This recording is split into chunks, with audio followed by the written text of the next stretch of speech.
Thanks for being here. Welcome to our webinar today. Today's topic is riding in a winter transit wonderland. So we'll have some practical tips and information about taking transit in the wintertime in Anoka County and the surrounding region. Thanks again for being here with us. So just a quick agenda. We'll cover winter weather, just a little more information about the winter. Though being in Minnesota, you probably don't need too much of that. We'll look at some questions you should ask yourself, what you should wear, some expectations for bus stops and train stations, some ideas and considerations for your last mile trips, some ideas for backup plans and preparation you can do in case things don't necessarily go your way. And finally, just some resources and final tips for navigating public transit in the Twin Cities during our long and robust winter weather season. Before we get started, just a little more information about my program. Anoka County Commute Solutions is a program of Anoka County Transit Office and is funded federally through Congestion Mitigation and Air Quality Funds, also known as CMAQ. Our work focuses on encouraging biking, walking, carpooling, van pooling, and taking transit to get around Anoka County and the surrounding area. We provide expertise, resources, and support to commuters, their employers, and other organizations.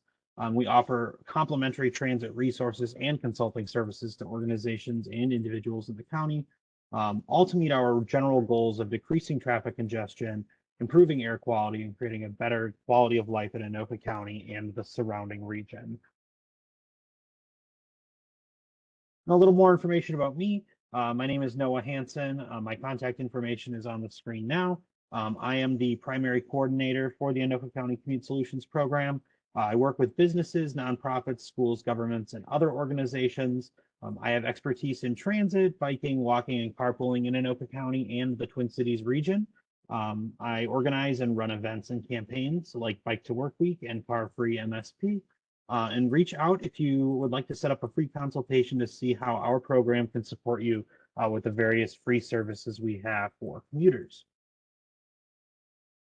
But without further ado, winter is coming. In case it wasn't obvious these last couple of days, as it's been frigid and ice on the roads in the mornings, a little dusting of snow over the weekend, and then our winter storm earlier in October.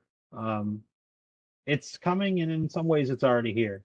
As you probably know, and you don't need me to tell you, winter weather can be unpredictable.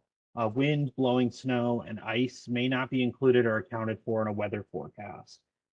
If you had a recent snowfall a day or two prior and it's really windy the day after the storm, you may get some very blustery whiteout type conditions. And things that may seem a little more innocent while you're driving may seem a lot less innocent while you're waiting outside for a bus or train. So it's important to keep, your conditions, the real world conditions in your mind when you're making decisions, which will kind of be a theme of this presentation. Temperatures are often at dangerous levels during most of Minnesota's winter season. You can get frostbite at pretty much any temperature below freezing.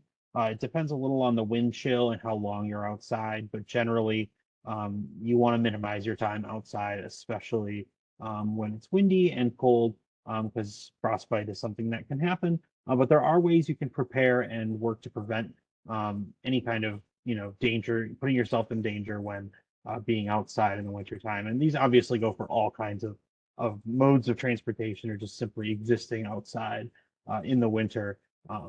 Everyone has to deal with this. So, and there's a lot of ways to get around. And they all have their own different risks related to the winter weather season, inherent risks related just to the mode, etc. So in the Twin Cities and in Minnesota, we have a lot of ways you can get around. In some of our more rural areas of Anoka County, you're able to use a snowmobile to get where you need to go. You'll sometimes see snowmobiles at stores or restaurants in some of the more rural and exurban parts of the county. I wouldn't recommend trying to take your snowmobile down to downtown, though. You might run into some trouble there. Cross-country skiing is a common way of getting around in some of the Nordic countries of Europe in the wintertime, and there are Minnesotans who do use it as a form of transportation. It would be kind of amusing to see someone maybe use it for some long-haul commuting.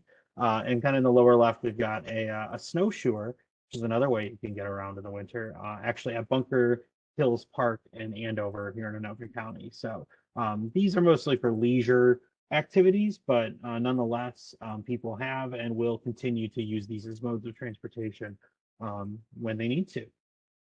But I wouldn't say they're very common. Right in the smack dab middle is kind of the flagship, so to speak, of what I would consider the best winter transit mode in Anoka County, which is the North Star commuter rail line. And we'll talk a little bit about why that is. Um, Below that, we've got a smaller bus, and this one specifically a Metro Mobility bus. But folks still rely on Metro Mobility and Transit Link dial ride service during the wintertime as well. Even if you're not relying on fixed route transit, you're still able to use these services, and the service area actually becomes a little better for users. You're only required, the walking distance requirement for the programs goes down to a quarter of a mile starting at the beginning of November. So something good to keep in mind. In the upper right-hand corner, we've got an example of one of the buses in downtown Minneapolis picking up what appears to be a long line of winter commuters hopping over the snowbank to get on the bus. In the lower right, we've got a person on a fat tire bicycle, which is becoming a more and more popular way of getting around, especially here in Anoka County. We're still kind of at the point where it's more of a novel recreational activity as opposed to transportation. But I guarantee you, if you are near any of the main biking trails or thoroughfares in Minneapolis or St. Paul in the wintertime, you will see people commuting to work on fat tire bikes. They are increasingly being used by people to get where they need to go, not just to go for a little ride. And then kind of hidden in the back, you can see, I think what is a very familiar sight to anyone who's needed to commute in winter and has never tried using transit, which is a despicable traffic jam where the roads are icy and snowy and covered and the visibility is low. It's not unusual to see that in the wintertime either. So, some good questions to ask yourself when you're getting ready to plan your winter transit commute. Um, I think that before if you're new to this or you're just kind of looking to learn more about what is a pretty realistic expectation of taking transit in the winter, I think these questions are good questions to ask yourself. The first is, would your parents send you off to school in whatever you're wearing? I think this is one of everyone's, a pretty common refrain that people might hear, especially when they're kids in Minnesota, is how did your parents you leave the house without a jacket, or I'm not letting you leave the house without mittens or a hat. And I've got this little graphic here. There was kind of a viral Star Tribune article a couple years ago. It says a University of Minnesota student crossed University Avenue in shorts today. And this was during one of the polar vortex storms a few years ago. Said he wouldn't give his name because he said his mom would be mad at him. So if your mom would be mad at you, chances are you should not be wearing it at the bus stop. Where are you going to wait for your bus or your train? This is a really good question to ask. We'll kind of look at some reasons why this is a good question to ask, but you want to keep in mind what the real world conditions will be at your bus stop or train station. It may be worth it to go to a different bus stop based on the amenities of the stop, especially when the weather is dangerously cold or windy.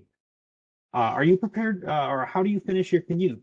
The last mile problem is a pretty typical problem, especially here in the suburban areas of the Twin Cities metro or in just suburban America, of how you're going to get that last mile to where you're going. Not everyone lives within walking distance of a bus stop or train station, so and you might not work within walking distance of a bus stop or train station at where your bus to wherever you're going goes. So you want to think about how you're going to get from your transit option to wherever you're trying to get to. Are you prepared to be stuck outside for longer than you expected? It's pretty common for safety agencies and cities and folks to recommend having a survival kit in their car. But are you prepared for that to happen should you be stuck outside on your own? We'll talk a little bit about that. Do you have a backup plan in the event that the weather takes a turn for the worse? This is specifically in regards to transportation options, which we'll talk about how you can kind of make your commute a little more redundant, so that's less of an issue. And finally, just how much extra time do you plan on budgeting when the weather is bad? It's definitely something you want to keep in mind if this is going to be the way you are getting around, or it is the only option you have. Not everyone can drive or will drive in the winter, and so you want to try to make it as easy on yourself as possible, which might mean, taking the earlier bus or leaving a little earlier or getting home a little later. So this presentation is set up to follow these questions. So the first question we ask ourselves is, what would mom say? What would mom say about what you are wearing to go to work or take your kids to school or whatever you're doing? Um, don't be an indignant Minnesotan. Minnesotans like to prove themselves pretty hardy. A lot of people take living in a very cold climate as a point of pride. But there's no prize for getting frostbite, and there's no recognition program for underdressing. Um, the fact that that University of Minnesota student was highlighted in the paper is notable, but he was so embarrassed he didn't share his name. Definitely, your Midwestern stubborn attitude does you no good in the winter when it comes to what you're wearing. Um, have a hat, wear earmuffs if it makes sense. A balaclava, the ski mask looking kind of hood that goes over your head, where it gives like space for your eyes to poke out, can help protect you from the wind in the same way that a scarf can. A hooded jacket allows you an extra layer of protection on the outside for your head. It's important to cover your extremities. So obviously I just covered the head, but you want to wear an insulated warm jacket. I like to buy a jacket for the winter that's a size or two larger. Or when you're going to go try on jackets, I recommend wearing a hoodie or a thick sweatshirt or a flannel or something that you might wear extra underneath it should you need to be outside for a while. It's good to have that going for you and not have to worry about like squeezing in or anything like that. You want to be comfortable and you want to be warm. Insulated mittens and gloves, I think, are a 100% must. This photograph of this gentleman outside US Bank Stadium, those mittens he's got are pretty extreme, but if you are going to be waiting outside for 10, 15, 20, 30 minutes, possibly in the cold, it definitely helps to have something nice and warm, not only for your comfort, but for your safety as well. I found on a personal level, this is not an endorsement, but 3M has a Thinsulate standard of insulation that they license out to clothing manufacturers. And so you can find them on everything from gloves, hats, jackets, boots, pants, whatnot. And I find that they are really pretty good for the cold weather in keeping you from certainly putting yourself at risk of frostbite or any kind of other cold related condition. Um, Wool socks and waterproof boots, I think, are crucial if you are someone who's going to be doing especially a lot of walking, and especially if you're riding the bus. You may have to step into a little bit of a snowdrift to get on a bus sometimes. It's just good to have a nice pair of boots because you also don't want to wreck your shoes.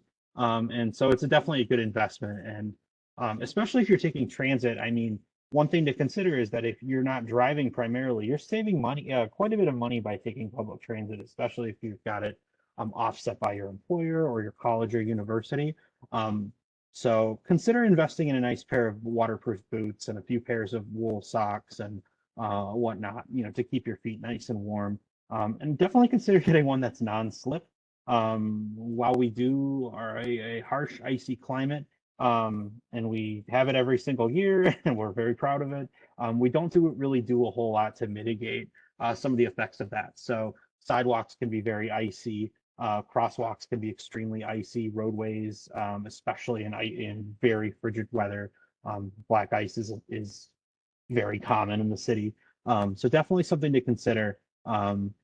Making sure that you have some non-slip shoes so you don't take a tumble. And finally, here with the pants, I find that jeans are actually pretty good in terms of deflecting some of the wind, but they rarely have any insulation. So, depending on what your commute looks like, it may make sense for you to wear a pair of sweatpants or long underwear, leggings, etc. Um, but in general, protection from the wind is crucial, especially when you are waiting outside for extended periods of time or in any extreme cold. Um, Kind of a more extreme option is goggles to keep yourself safe and cold, but especially if you are biking in the winter, I think it's very crucial that you cover your eyes, both for blowing wind and ice and snow, but just generally to keep your eyes safe in the cold weather. And layer. I think the more layers you have, the more comfortable you'll be. You might feel like a cartoon character. You might look like Maggie from The Simpsons when she's in her little star outfit and looks kind of all puffed up to the max. But it's better to stay safe. It's better to stay warm. And yeah, there's no prize for getting frostbite. So don't be stubborn. The other big question you'll want to ask yourself when you're planning your transit commute or deciding if a transit commute in the winter is right for you is what are the stops and stations going to be like? Um, if you're taking the North Star, which, as I've said, is kind of one of the best options for winter commuting at all in Anoka County, many of all the North Star stations have indoor areas. As you can see in this picture down here of Coon Rapids Station, you can see the bridge that goes over the tracks, and then there's two enclosed stairwells, and then those kind of shelters there. And all the stations have this to some capacity. Fridley is slightly different with a tunnel instead of a bridge, but regardless, there's still an indoor area where you won't have to, have the wind blowing directly at you. And many people will use these in the, minutes waiting for the train to arrive. Some park and rides also have this, the Foley Boulevard Park and Ride and 95th Avenue Park and Rides, for example. The first one in Coon Rapids, the second in Blaine. Also have indoor stairwells that you can wait in. These lead up to the parking garages that are located on the park and ride ramp, or they're the ramp. So you can go and wait in there. They're not heated, so it won't really be, much warmer, but you will get out of the wind, which I think is really the biggest thing, especially when you're outside for 10, 15 minutes or so, or the bus is running late, etc. Downtown bus stops and most of the transit centers and park and rides do have some heated bus shelters, some more than others. For instance, Foley Boulevard Park and Ride has one shelter, whereas Northtown Transit Center has, I think, 4 to 6 with heaters in them. So it can vary. So you may want to scope it out before it gets super cold out, or just be prepared. But if you're not using one of these major facilities, most bus stops don't have a shelter. More and more of the bus stops in Anoka County have been improved over the past few years. We have a better boarding area, a more clear area for the bus to stop on the street, and trying to make the stops a little more ADA accessible with full platforms. But they're still lacking in benches and particularly shelters. So if you are planning on, walking to the neighborhood bus stop, be ready to stand out in the cold, as there isn't necessarily a shelter, no guarantee of a shelter at your local bus stop. And major snow events may mean that ground conditions are negatively affected. And we'll take a look at this in the next slide, but unplowed snow, icy sidewalks and platforms, snowbanks blocking boarding zones or obscuring bus stops are all pretty common problems that, especially in the middle of snow events and in the day or two after, while governments are still trying to get caught up on snow removal, these are problems that you'll likely run into if you're a regular transit rider in the winter time. So it's good to be kind of mindful of what these look like. Unfortunately, there's not really a lot of ways to be proactive in avoiding these, aside from choosing stops or stations that you may personally find to be either less snowy quicker or something along those lines.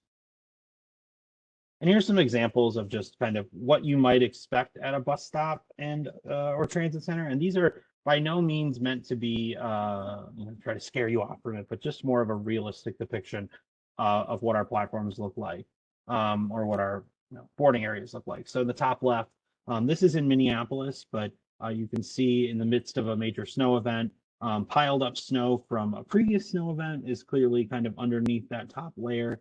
And it's buried the bench. The sign is about halfway buried. And if you were to board the bus, you would either have to climb the snowbank or go around it into the intersection. This can make it difficult to signal to the bus driver, make yourself visible. So I think this is obviously not a very ideal situation. I personally would probably try to stand as close to the sign as I could without being in the street, but I think standing behind that snowbank there, kind of towards the intersection would be a safe bet. You just need to, signal down the driver. And Metro Transit does make a very good effort and has been getting better in the past few years, especially at being faster in their snow removal responses. But this is Minnesota. We may get a snow event with 2 or 3 feet of snow, and we're they're not miracle workers. Yeah, and you can report bus stops or stations that have had very poor snow removal. There is a phone number on Metro Transit's website. So if you just go to metrotransit.org, it's in their customer service section. You can use that to communicate that a bus stop needs some snow removal, but they're not responsible for all bus stops, primarily only ones with shelters. So that also can make it challenging to report snow events or snowy areas. Below that, you can see a couple of folks trying to navigate a snowbank that has blocked a walkway to a crosswalk. This is also something that is, if you've had to go walking around the snowy city, you've probably experienced this yourself before. But it's just something to be mindful that it's happening and why it's so important that you wear nice insulated clothes and boots that are insulated, because your feet will get wet, the shoes will get wet, and the last thing you want is wet socks in below freezing temp weather, especially when we get closer to below zero. The middle parts, the bottom is a light rail station, which you can see has probably like a half an inch, quarter-inch of snow on it. They're typically pretty good about removing the snow on the light rail platforms because they are the most heavily used services in the Twin Cities region. But it's not always instantaneous, and they may be icy. So something to be aware of while you're navigating those platforms. And then this photo of the North Star platform in Anoka, it's a little soon after the snow event. It looks like it had just happened. For the most part, my understanding is that all the North Star stations have the platforms themselves are actually heated. So over time, the snow will melt. They don't rely as heavily on snow removal vehicles. But nevertheless, it can still pile up. And so definitely something to be aware of. And then lower right is kind of the nightmare situation for the bus commuter when it's extremely snowy, although you do get the benefit of notice there are no other cars on the road, which can make your bus ride a lot faster, even in snowy inclement weather. But as you can see, there's no shelter at this bus stop. It's very snowy. The bus driver's not able to get very close to the curb. So these are all things to be mindful of when major snow events do happen.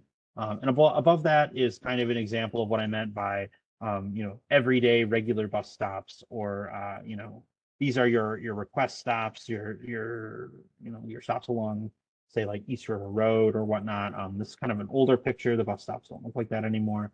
But you can see that these stops that may be less popular or underutilized, they're definitely not prioritized when it comes to snow removal. So you may run into a situation like this as well. So it's all to say, the real world conditions can be unpredictable and you might not know about them until you get there. But the nice thing is, once winter kind of goes on, you'll get a sense for what your community is like. And if there are issues, you can report them to either the municipality, Metro Transit, or the property owner for wherever the bus stop is along. And you can always reach out to us too here at Anoka County Transit, and we can try to get in touch or get you point you in the right direction of who to contact regarding your specific stop or issues you might be having. So similar, kind of all along the same lines of winter. But what's your last mile going to be like? If you're a transit rider, you know that rarely transit will take you literally door to door, unless you're using a service like Transit Link. And even then, that will really only take you to other transit modes. But it's very rare that you're going to be able to get door to door, and especially somewhere like Anoka County, where a pretty significant chunk of the county is not served directly by fixed route transit. A good example also of how this can mean at the end of your commute, once you're in downtown or you're in wherever you're going. A good example is if you take the North Star, you may have to use a bus to get to, your other destination, or a train. For instance, if you're going to US Bank Stadium, it's probably about a 25, 30-minute walk if you're walking kind of slow, but it can be a 5-minute light rail ride if you transfer to the blue or green line. But a bus will be slowed down, um, and there could be delays. Inclement weather can add significant time to a short walk or bike ride. A walk that for instance, I live in Minneapolis, about 15 minutes from the light rail during the summer, but when the sidewalks are icy and it's been a recent snow event or whatnot, either walking slow on the ice or trudging through snow or water or whatnot, it can take me as much as 25 to 27 minutes. So definitely something to be aware of, that you need to budget that into your time. It can also delay city buses. City buses that you might use to connect to your other services may be running late in terms of time to pick you up. They may also just generally operate slower. So something to be mindful of. Winter biking is definitely doable, but your normal vehicle may not be the best idea. Talking specifically about scooters and e-bikes, which are becoming more and more popular here in Anoka County, in the Twin Cities area. So make sure that whatever vehicle you're using, if it's not your 2 feet or a bus or a train, is up to snuff when it comes to use in the winter. And from personal experience, I can say that utilizing a park and ride will affect your commute, especially when you're driving to and from the station. You'll still be, you're driving in traffic, you're probably going the same way as traffic. And so if you have, a somewhat long drive from the train or bus station, it's something to be mindful of as you try to get there safely and quickly. Some tips and tricks that I have found, and as a transit user in Anoka County and the Twin Cities generally, rail rarely has serious delays related to winter weather. If you next time there's a weather event, I encourage you to look at Metro Transit's website. They typically will do postings about the different delays that might be happening due to weather, and you'll see 50% of buses, 63% of buses delayed, detours. But then it's not uncommon for you to see no weather-related rail delays. And North Star, the green line, and the blue line will all run exactly on schedule. And this is just because of the nature of trains, the way they work. They don't have to turn or really do much. They kind of just stay on their 2 rails. And snow doesn't really affect the way that trains move in terms of how the rails contact each other. And trains do phenomenally well in the snow.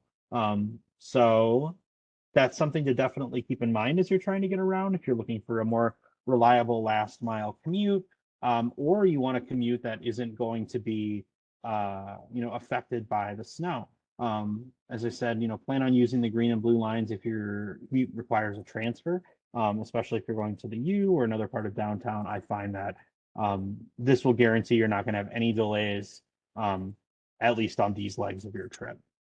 And if you combine the light rail with the North Star, the bulk of your commute is going to be winter weather resistant. There are delays sometimes, but in general, they all be running exactly when they say they'll be running. The only, times they may not is if there's an accident at a level crossing, or there's, traffic is blocking the rail at some point. Trains may move a little slower in the downtowns, but generally, you're not going to see many delays on our trains in the Twin Cities region. So something to think about if you've got to go to Minneapolis regularly. And park and rides are great for having an automatic backup for transportation. Do you start running late on your, in your morning commute and think you're going to miss the bus? And this doesn't even matter. For any day, even if it's not snowing or when the winter, but you're able to drive the rest of the way in should you need to. Or in Anoka County, you can go to an alternative park and ride. When I was a student at the University of Minnesota and I commuted from Andover, I would typically take advantage of a number of park and rides, specifically Northtown Transit Center and Foley Boulevard. If I missed the bus at Foley Boulevard, I would just drive to Northtown Transit Center. I knew what buses what time I had to be where to make the bus. And in the winter, it's even easier to kind of know, as the departure times for a lot of express buses won't really be affected in the winter, as they usually have a layover time built in, although it might take you a little longer to get into the city. But it's a great way to have that automatic backup option should anything go wrong. And leave early if you can. Not everyone's work or employer is flexible with this, but if you're communicative and your employer knows that you ride transit every day, you could try. You can try. I will say I haven't had this experience at every employer, but several employers, people are pretty sympathetic. And if you're able to, you can leave early. Um, and it'll buy you some time, especially if you're trying to make a train. Um, they don't increase North Star service in the winter. The trains still leave at the same time, but your bus might be slower, so you might have to catch up an earlier bus to get to the train on time. And so just be cognizant of that, especially when you might have some downtime, or it's a day where you might be able to just poke out a little early. With this, I think one of the most important parts for anyone taking transit, really at any time in the Twin Cities, but just especially in the winter, is have a backup plan, and be ready and prepared for things to go wrong. Especially in the winter, have a backup plan, including backup transportation if you miss the bus or train. As I kind of hinted at in the last slide, another bus or using a park and ride or transit center with multiple bus routes or services is a great way to have that automatic backup. For instance, Northtown Transit Center is served by the H52 Express bus, but it's also served by the 10. It's also served by the 11. It's also served by the 25, and a handful of other routes. So you're able to still get from Minneapolis to Northtown Transit Center, even if you miss, all the H52s or something. There's another option for you to get back. A friend or family member who can pick you up in an emergency is a good person to have on speed dial, or be aware that you're out and about. Again, this is not something everybody has or is able to do, but if you can make it work. I've had a situation in the past where I didn't trust. I would taken the bus from or the train from one train station, and there was or a I'd taken the bus to work. I think it's like I parked at Fully Park and Ride, and then there was a catastrophic snow event in the afternoon, and my bus was pretty late as a result of some accidents in downtown Minneapolis. I ended up being able to catch the light rail from Nicollet Mall, and I took it to Target Field, and then took the North Star to Coon Rapids, and was lucky enough to have a colleague or a friend who picked me up from there and then took me to Foley Park and Ride to get that last, to be able to complete my trip. And while it wasn't ideal, it was a one-off emergency, and it worked really well. So knowing what your alternative transit options are, and then how you can coordinate with a friend or a family member, is good to know if things get really hairy. There's also the Guaranteed Ride Home program, which is through Metro Transit, and they offer reimbursements for times when you'd be stuck at work. So whether that's unexpected overtime, or you have to leave for a medical emergency for a family member or dependent, kind of whatever that emergency may be, they will reimburse you for up to 4 times per year of 4 different trips, or $100, whichever comes first. So something to be mindful of if for some reason you're having issues taking the bus or train home, or whatnot. You'll have this option, and this works outside of the winter as well. Um, Although you may still have challenges, getting an Uber or Lyft or taxi, just because of the effects that a catastrophic winter event has on almost every system of transportation. So something to be mindful of. It's also really important that you're prepared safety wise. Kind of along the same lines that we talk about what you should wear. It's always a good idea to have some extra winter gear handy. I think I mentioned it earlier, but as you probably have seen before in PSAs, etc., that there a lot of governments recommend having a survival kit in case your car breaks down or something goes wrong while you're driving in extreme weather conditions.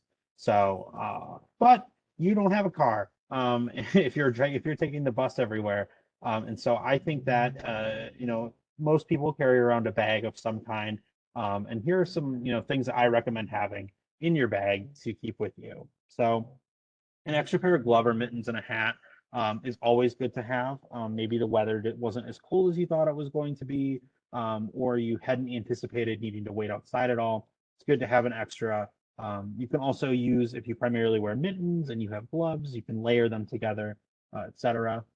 Extreme weather gear, which I have here in quotations because it's not that extreme, but I would, don't think it's a must if it's 25 degrees out or whatnot.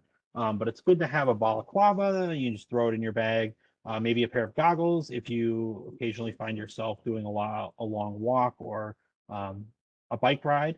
Long underwear or leggings, extra socks.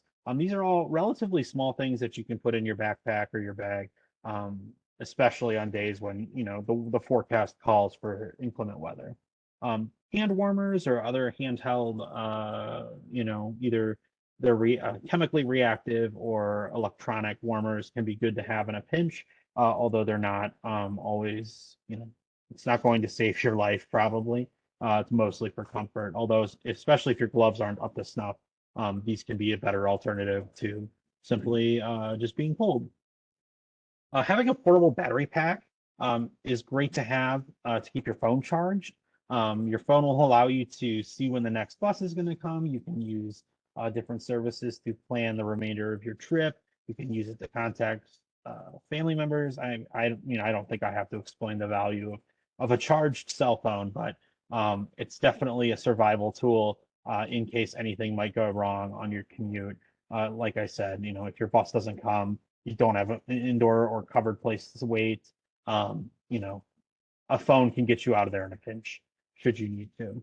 And then it's always good to carry around snacks, a bottle of water. Although a bottle of water won't do you too well if it's frozen solid. But nevertheless, not a bad idea to keep a bottle of water in your backpack. And I always, in the winter time, I like to commute with a warm beverage in a sealed, insulated bottle or mug. It sounds kind of silly and kind of obvious, but if you can get one that you know isn't going to spill, I always like to keep a thing of tea or a thing of coffee in my backpack so that should, I get really cold or something happen, I can immediately warm up a little bit with an insulated beverage. Especially, and it also might save you some money because you can get this prepared when you're at home. You can get the coffee at work, etc. Um, just an idea. But these were some of the ways that I found, were really beneficial and really bailed me out in some tight spots when I was doing some super commuting in the winter where I would take, two, three buses, a train, another train, etc. More kind of focus, and this kind of goes back to the question of how much time should I budget? Um, it doesn't really matter, but take your time. Um, think about moving around in the winter as being around a swimming pool. You wouldn't want to run, you wouldn't want to sprint, you wouldn't want to skip, jog, etc. Don't be in a hurry. Running, walking quickly, or otherwise being in a hurry can lead to you getting injured. Ice isn't always visible. Snow can be slipperier than you think. Um, just generally running in the winter, especially if you're not um, used to it, is or not, especially if you're not dressed for it. Can be bad. Be aware of your surroundings. Um, Cars drive erratically in general, but in the winter time, when people are slipping and sliding around, people might be more tense than they usually are. You want to keep an eye out and make sure that you're not going to be hit by a sliding car or something like that. Um, Buses are more affected by snow than trains, so when there are large snow events, buses may arrive later than usual. Don't miss your transfer and try to take an earlier bus if you can, especially if, in the example of the North Star, there are three trips in each, in the respective commuting direction in the morning and afternoon. If you miss that third train, you're going to want to make sure, like, you don't want to miss that third train. You don't want to be in a situation where you've got to be using one of your backup plans. So try to take an earlier bus, which kind of goes back to the leave early if you can. Budget some extra time to get to your park and ride or transit center. I'm specifically referring to folks who might be driving there. I've personally, maybe been in too big of a hurry to get to the park and ride in the morning on a wintry, blustery day, and depending on the road you're on, it's rush hour, it's the winter, people might be driving erratically, people might not be used to driving in the snow, and you might overestimate your driving abilities. So budget extra time, don't speed, don't go faster than conditions allow or are safe, and be very smart and mindful of how you're moving around. And it's always good to assume trains are not affected by the weather. I definitely, on more than one occasion, was like, "Oh, it's fine. I can be 3 or 4 minutes late. The train is going to be running late because of the snow," and that's not true. Assume they're not affected by the weather and that they're going to come at the exact time they say they are. You should adjust your schedule, not assume they're going to adjust on account of the weather. And you can check for delays ahead of time at metrotransit.org. They've got all of the rider alerts on the homepage. It's relatively easy to find. So just go to metrotransit.org and that information is available. Some kind of closing resources and tips I have as someone who's been doing these winter commutes for quite a few years now. There are some really good apps for your phone that you can get to get live updates on delays and service issues, and also they're very good for planning your trip, finding options you may not have thought of. And this is especially when I said try a park and ride that has multiple options. This is where you can really take advantage of that. The Metro Transit app is the official app. It has a live bus feed. You can do next trip on there where you type in your bus stop number and it tells you when the next bus is going to come. They also do trip planning where you put in your origin and your destination and it tells you the best idea. But you can also buy tickets on there, which is also very helpful. I think one of the, a nice thing to have on backup is I always have 2 or 3 Metro Transit tickets bought up on my phone and saved, and then I can activate them if something goes wrong. Maybe I lost my go-to card, I forgot it at home, etc. The Transit app and Google Maps apps are both they have their strengths and weaknesses. Transit app is definitely made exclusively for transit, so it does work pretty well for getting around by public transit. Although they use very similar wayfinding techniques as Google Maps does, and both of them use data from Metro Transit. So you're kind of getting the same information with all 3 platforms, just kind of presented in a different way. You can sign up for Metro Transit service alerts at metrotransit.org.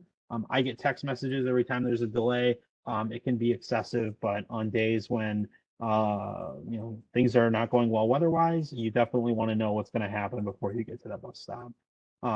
Is your trip time sensitive?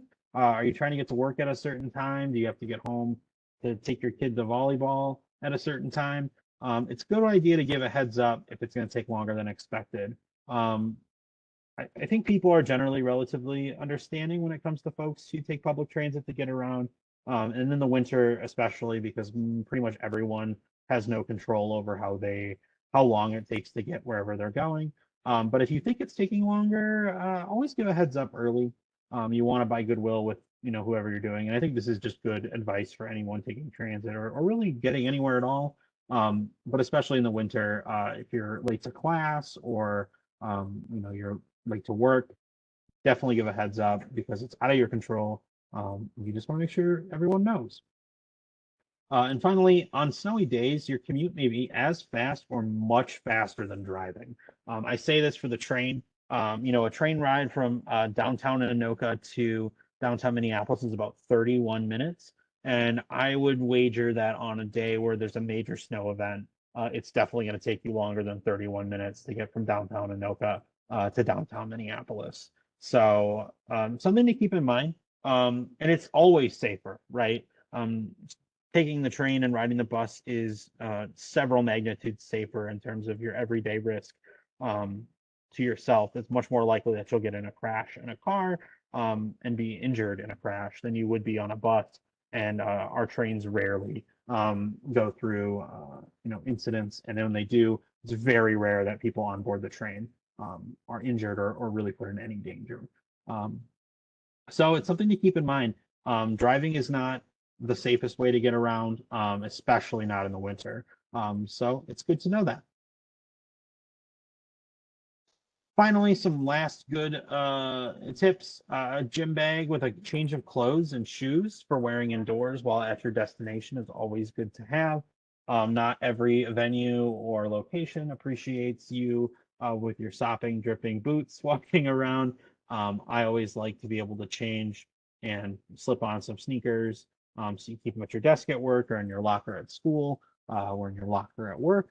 Um, or you, like I said, use a gym bag and just bring it with you, or keep it close to your bag and whatnot. Use a go-to card and have it ready before the bus arrives. So this means take your gloves off, take your card out of your purse or your wallet, have it all ready to go. So that way you're not right on the bus fussing with your gloves, mittens, your jacket, your bags, your kit and caboodle. You don't want to have to worry about it. You don't want to hold up your fellow riders, and you certainly don't want to make anyone wait in the snow more than they already have to. Um, and finally, when you're at a bus stop, keep yourself visible to avoid a bus passing you. You don't want to miss the once an hour bus. There are several routes in Anoka County that do have once an hour, once every hour and a half service during the day. Don't miss the bus. Keep yourself visible. Get there early. If you normally get there 5 minutes early, get there 8 to 10 minutes early, whatnot. Definitely err on the side of caution because no one wants to be left out in the snow. And that concludes my presentation. Thanks again for joining us today. This again was a presentation of riding in a winter transit wonderland. My contact information is on the screen. You can reach me at the email there. You can find our program's website at anokacountymn.gov/transit. And then my phone number is right there should you like to connect outside of this call. But if you have any questions, feel free to send them in the chat. Otherwise, thanks again for being here. I appreciate it. As I said, this presentation was recorded, so it will be available on our YouTube channel, our website, and will be shared on our social media platforms, which these days is primarily Facebook and LinkedIn, but and Instagram. So with that, if you have any questions, feel free to type them in the chat. But otherwise, thanks for being here and have a great rest of your day.